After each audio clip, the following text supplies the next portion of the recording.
আসসালামু আলাইকুম বন্ধুগণ, যেখানে আছেন আশা করি ভালো আছেন, সুস্থ আছেন, নিরাপদে আছেন। ভক্ত ভক্ত ভক্ত চাই, ভক্ত ছাড়া দিন শেষে তুমিও নাই আমিও নাই। বন্ধুগণ, আজকে আমি যে বক্তব্যটি নিয়ে আপনাদের সামনে হাজির হয়েছি, একটা কন্টেন্ট তৈরি করার চেষ্টা করছি। এটার নাম দিয়েছি হলো লাঙ্গল যার জমিদার। এখন আপনাদের কাছে আমার প্রশ্ন, আচ্ছা আপনারাই বলুন তো, লাঙ্গল কার আর জমিদার? আমরা যতটুকু জানি, এই দেশের প্রান্তিক পর্যায়ের শ্রেণী যারা, প্রান্তিক জনগোষ্ঠী যারা, শোষিত সম্প্রদায়ের প্রতিনিধি যারা, তাদের কিন্তু লাঙ্গল, তারাই কিন্তু লাঙ্গল চাষাবাদ করে। আর যারা পুঁজিবাদী সমাজ ব্যবস্থায় ধনিক শ্রেণীর লোক, মালিক পর্যায়ের লোক, তারাই কিন্তু জমি আহরণ, জমি।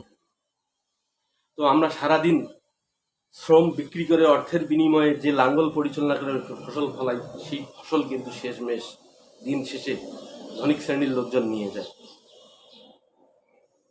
তো যাই হোক, আজকে আমি যে কথাটা বলবার জন্য এখানে এসেছি, সেই কথাটা হলো, বর্তমানে আমাদের দেশে আগামী জাতীয় সংসদ নির্বাচনকে উপলক্ষ করে আমাদের বৃহৎ দুটি রাজনৈতিক দলের যে কর্মকাণ্ড পরিচালিত হচ্ছে, এই কর্মকাণ্ডগুলি দেশের মানুষের জন্য কতটুকু সুখ বয়ে আনছে, সুখ সমৃদ্ধি বয়ে আনছে, আগামী নির্বাচনে কার ম্যানিফেস্টিং কি, আসলে এগুলা আমাদের বোধগম্য নয়।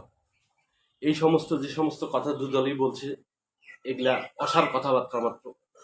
দেশ ও জনগণের জন্য এদের কোনো কমিটমেন্ট নেই।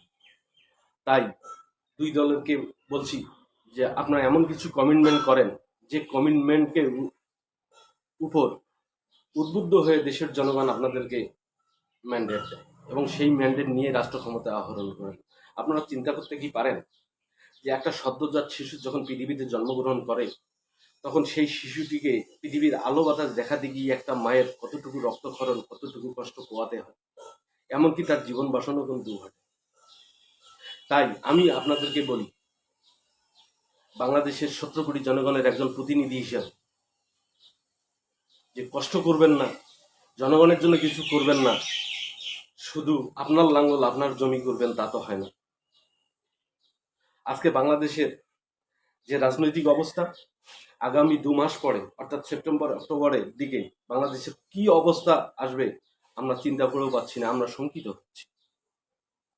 তো যাই হোক, আমি আমার বক্তব্য দীর্ঘায়িত করব না, আশা করি আমার বক্তব্য আপনারা বুঝতে সক্ষম হবেন। তো সেই জন্য আমি বিরোধী দল অর্থাৎ বিএনপিকে বলবো, আপনারা আপনাদের সরকার পতনের লক্ষ্যে যে এক দফা দিয়েছেন, সেই এক দফার উপরে যে কর্মসূচি পালন হচ্ছে, সেই কর্মসূচিগুলো শান্তিপূর্ণভাবে যেন হয়।